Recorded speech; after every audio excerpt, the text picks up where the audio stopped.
front, but they get it to Roeder at the top. He scores! Roeder with a missile, and it's just a one-goal game with 2:07 to go. What a shot by Finn Roeder. Roeder has had so many opportunities this game, and he was just unable to find the net right there. Shot a missile, and it cuts the Flyers' lead in half down to 1.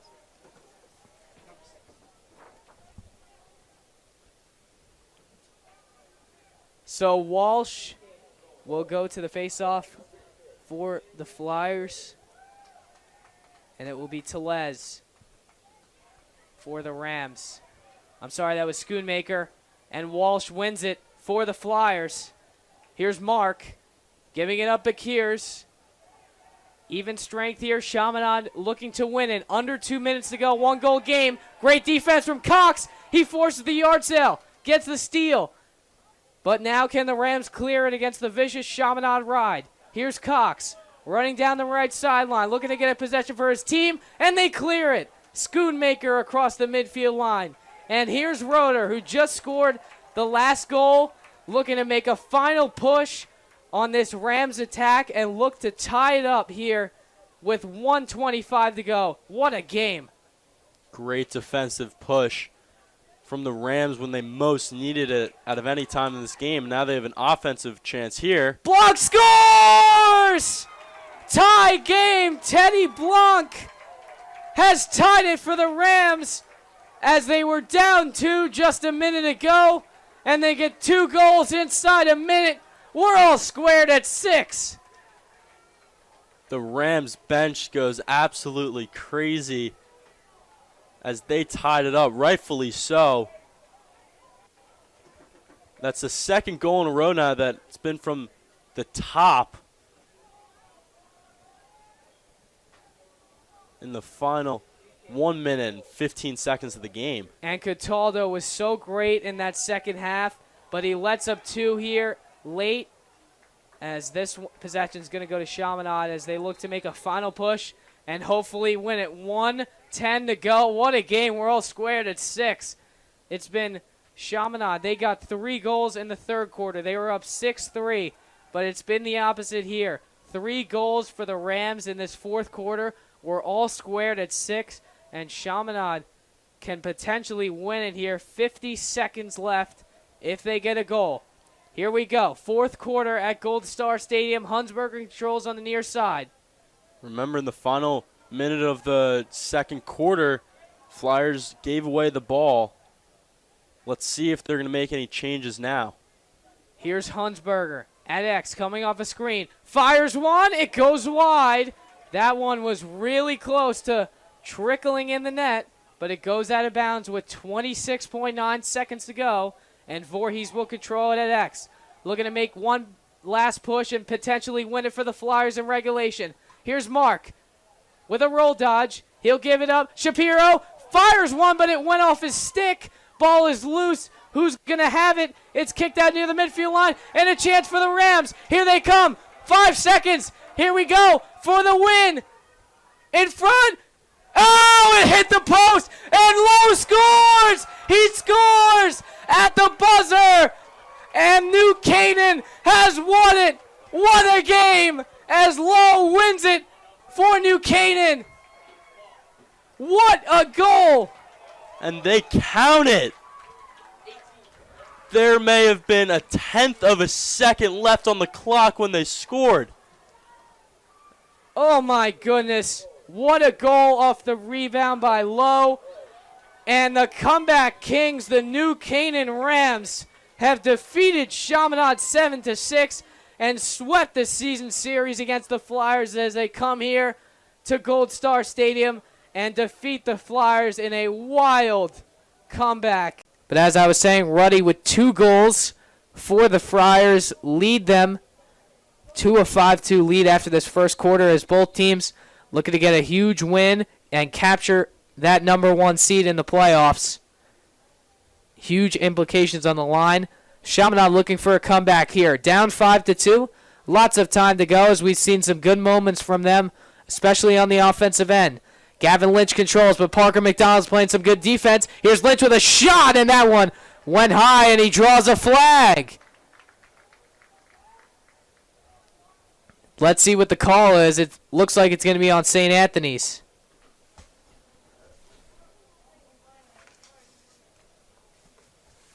It seems to be on Parker McDonald, and it's going to be 1 minute on the man up for the Flyers as McDonald walks to the penalty box. And Chaminade will have a huge chance here, looking to make it 5-3. And we've seen when they've had time possession, they've really looked good on the offensive end. When I talked to Coach Palms earlier, he stressed that they need to have some more time possession. And when they have had it, they've been lethal. As here's Connolly with a shot, and that went high. Riley will have it at X as he looks to make something happen. Far side, Gillis with a shot. That went high. 11:01 to go in this second quarter. Just getting started in the second quarter. 5-2 St. Anthony's leads it, as I mentioned. Here's Lynch firing a shot, and that went wide for the third time, but Chaminade will still have the possession as Riley with some good hustle. Far side they control Gillis, giving it up to Roca, and now he feeds the crease for Balsamo! Give him 2 on the board, the freshman, John Balsamo, makes it 5-3 as he is his second of the game, and the third goal by a Chaminade freshman as they're right back in this one. Balsamo on the man up, 5-3 as Chaminade's inching closer to the Friars. Big start to the second quarter as the Chaminade bench was loving it as Balsamo put it through the net. Past Brady, and we will go back to the face-off circle. Meyerhofer will be there for Chaminade and Dylan Smith for the Friars. Meyerhofer 1 for 1 in this one. Smith 6 for 8 as Meyerhofer wins another one as he's showing up here at the circle. Here is Lynch with a chance, and that one looked to be saved. The flag flies. It's going to be on St. Anthony's. Brady is trying to get that ball. He can't. There's a free net. Riley couldn't handle it as Brady gets back in his crease. But Chaminade will have a possession as they had a huge chance there with Brady not in the net. Series of events there as Lynch draws the penalty and Chaminade will be on the man up again. But going back to Meyerhofer, he's 2 for 2 today. Chris Sloma had a tough time. He was 1 for 7 against Smith, but Meyerhofer making a difference for the Flyers, getting them that time possession. As here is Connolly with a shot. That one is a nice save by Brady on the doorstep. Bramoff will pick it up, and here comes the penalty against St. Anthony's. What will it be? We'll see.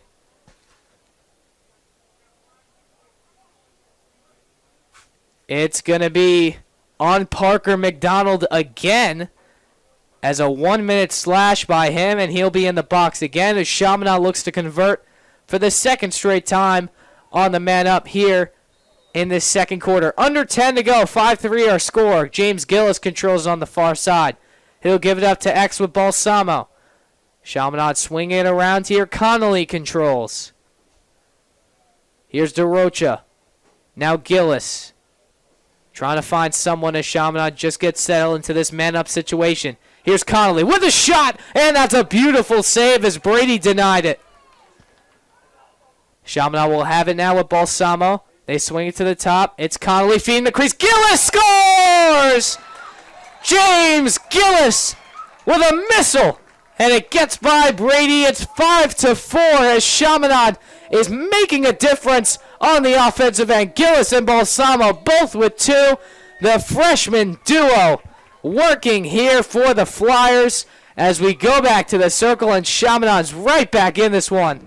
As they enter their 4th matchup. And now, the starting lineup for your Chaminade Flyers.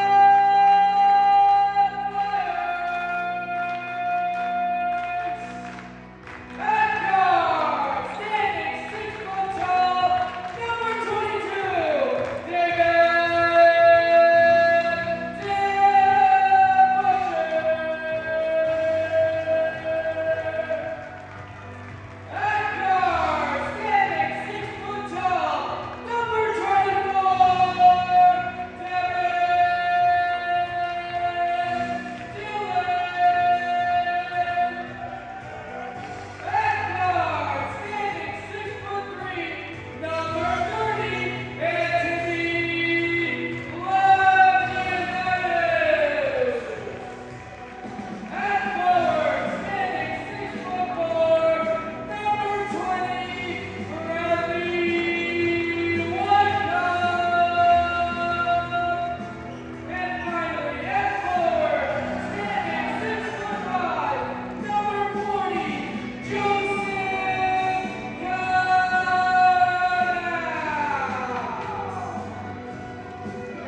See, we have a great matchup here. 35-27 the score. Chaminade leads it at the start of the second half. I am Thomas Gamba alongside Matt Shue.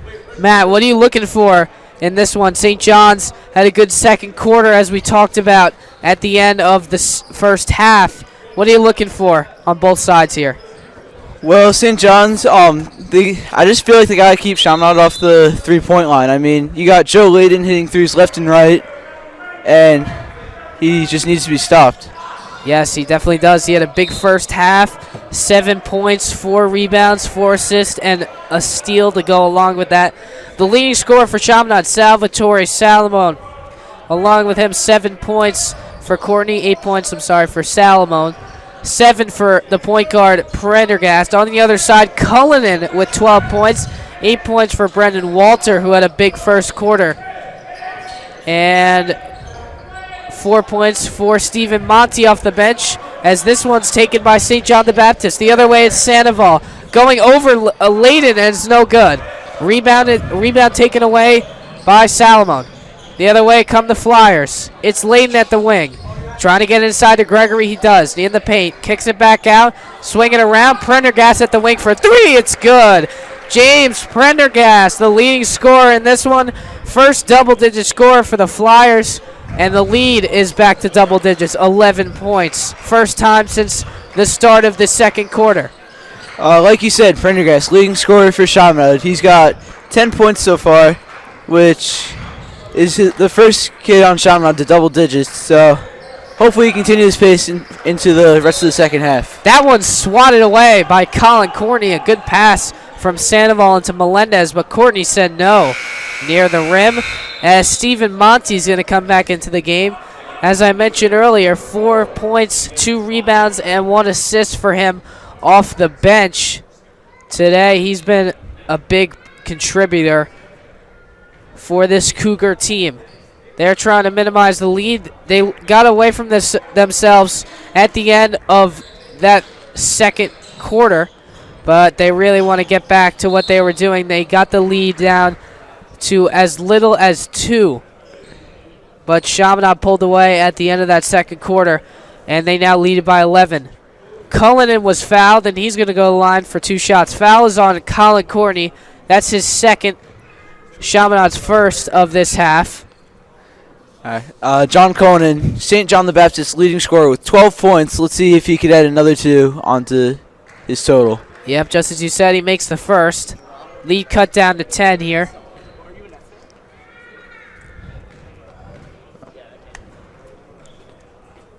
Chaminade really needs a win here to get some confidence going into the playoffs.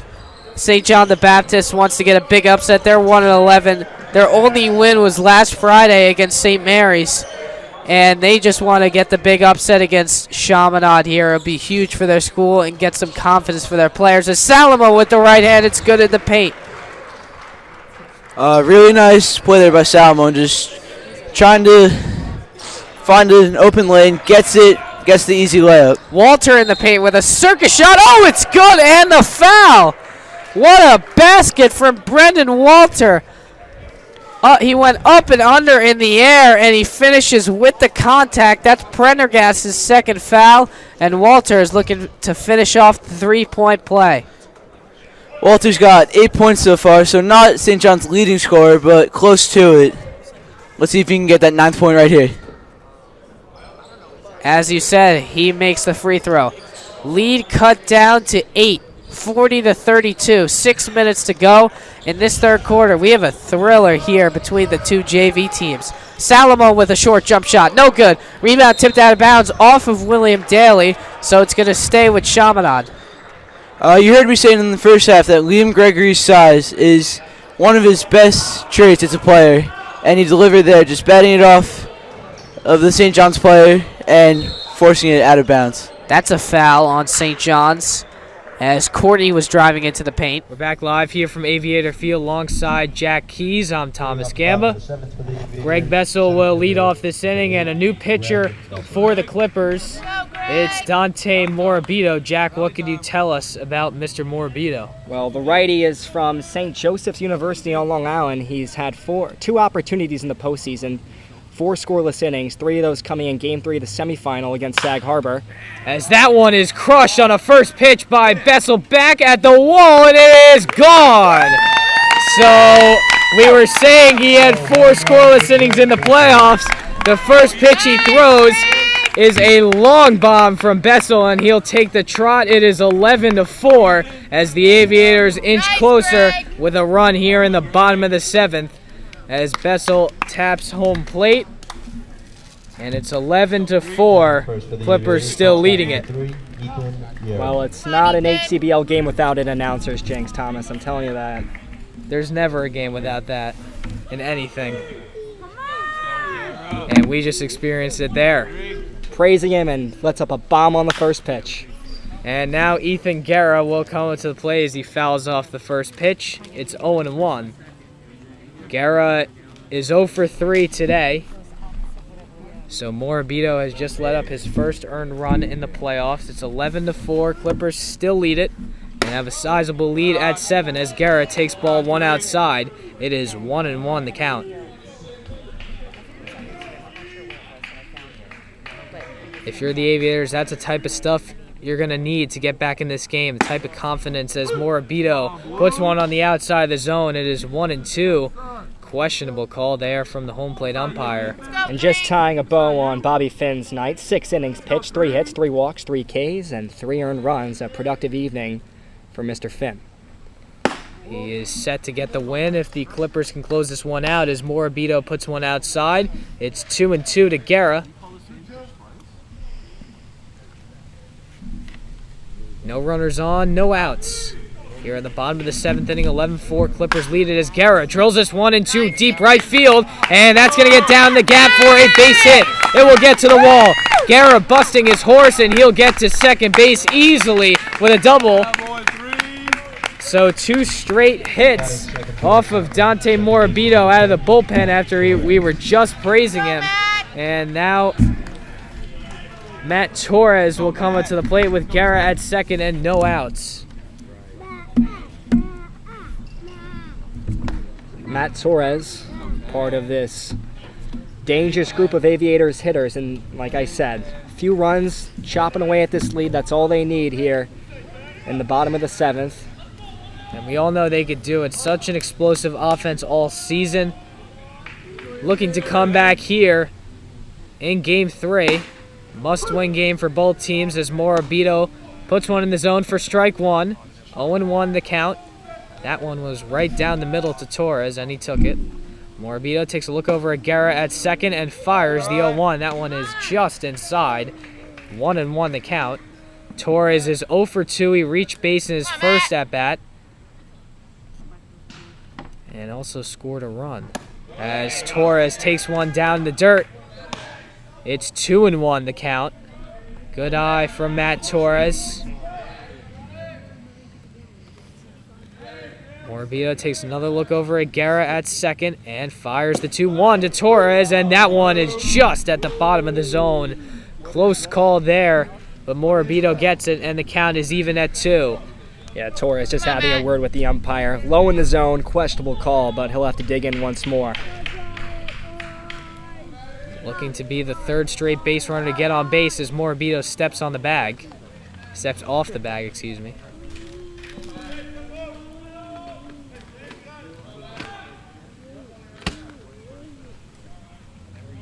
So 2-2 the count, and the pitch from Morabito is just inside for ball 3, and the count is full. And it doesn't get any easier for Clippers pitching. It's the dangerous Tyler Smith on deck, the dangerous Jack Halloran in the hole. The payoff from Morabito to Torres, and that one is lined up the middle to short, and the play is made there by Ford for the first out as Guerra moves to third. And as you mentioned, the dangerous Tyler Smith now comes up to the bat. Yeah, Tyler Smith boasting a .910 OPS across the regular season. And he came into today with a .474 average. In the postseason, that number has proliferated as the day has gone on. He's got a single as well as a hit back in the first inning. So he's 2 for 3 today, looking to continue it here as he takes ball 1 below the zone. 1-0 the count. Garrett is on third. Sack fly is in play with only 1 gone. 11-4 the score. Clippers lead it here in Game 3 of the HCBL Championship. And the pitch is grounded softly to third. That's going to be a fair ball. The throw by Morabito is not in time. An infield single for Tyler Smith, and that will bring in a run. It is 11-5 now as the Aviators continue to inch closer. They're now down by 6. That's the second run scored in this inning. Well, that slow dribbler fell victim to the trademark HCBL thick cut grass. No play at third base could be made. Ball just stopped dead in the middle of the infield. And Tyler Smith able to get aboard and knock in a RBI. Yeah, tough play for Morabito there. He couldn't make it. And now Jack Halloran will come up to the plate. Smith at first. 1 gone as the first pitch for Morabito gets away, and Smith will move to second. So the first pitch slider gets away from Quinlan. And Smith moves to second, now runner in scoring position with 1 gone for Halloran. Halloran is 1 for 2 today. He's reached base twice. As the 1-0 from Morabito is fouled off by Halloran.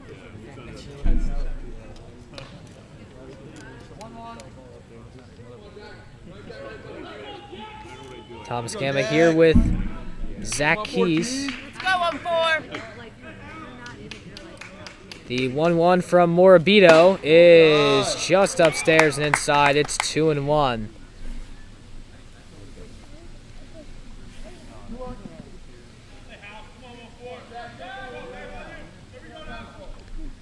Runner on second, 1 out. Bottom of the 7th here as that pitch is fouled off by Halloran. And it's 2-2. The count. And this is the Aviators we've come to know and love all year, just torturing bullpens. Morabito has faced 4 batters, 5 now including Halloran, and has only gotten 1 out and given up 3 hits. Looking to stop the bleeding here and keep the lead for the Clippers as that one's fouled off by Halloran. Count remains 2-2. Let's go, Jack. Morabito still has a 6-run lead in hand. Looking to keep it that way. Another 2-2 to Halloran is just upstairs. It's now a full count.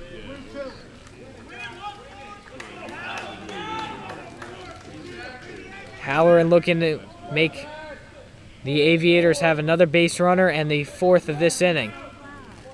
The payoff from Morabito is line foul by Halloran.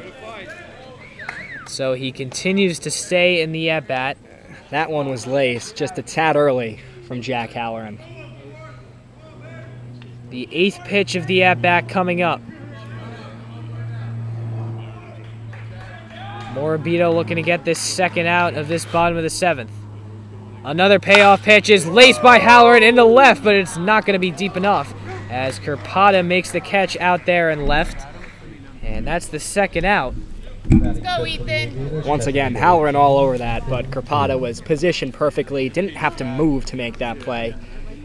And Morabito gets a little lucky there off the hard contact. Big second out for Dante Morabito as Ethan Toon steps up to the dish with a runner still on second and 2 gone as he takes the first pitch inside for ball 1. Toon is 0 for 2 today.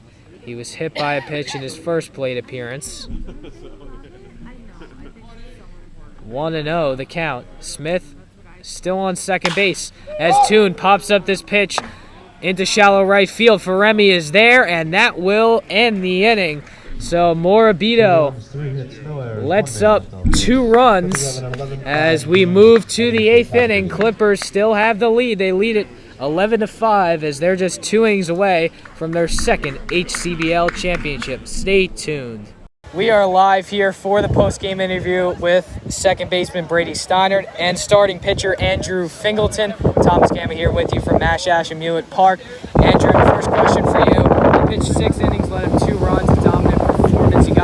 today. Obviously, tough weather conditions coming into the day. How did you exceed so well today? Stayed my game. I was excited. Wind's blowing in. Nothing better for a pitcher. Yeah, definitely. You were great today, and you got the win for your team, moving them into the championship. And Brady, today you went 3 for 4 with 3 singles, a walk, and a run scored. Obviously, tough weather conditions for you to hit in. How did you exceed so well at the plate, and what was your approach? Approach is pretty simple. Wind's blowing in, trying to keep the ball out of the air. Just trying to think low line drives, punch the ball through the infield, and just happy to help my team win. Definitely. And this question's for both of you guys. Andrew, you first. How does it feel to be in the championship against West Ham? Stoked. Can't wait. Clippers dope. What do you think, Brady? Yeah, it feels great. We work all summer towards a goal. Just great to have a chance to finish it off. Yeah, definitely. We will see if they can in West Hampton for the 3-game set over the weekend. Thomas Gamba saying so long here from Mash Ash Amusement Park from the post-game interview with Andrew Fingleton and Brady Steiner.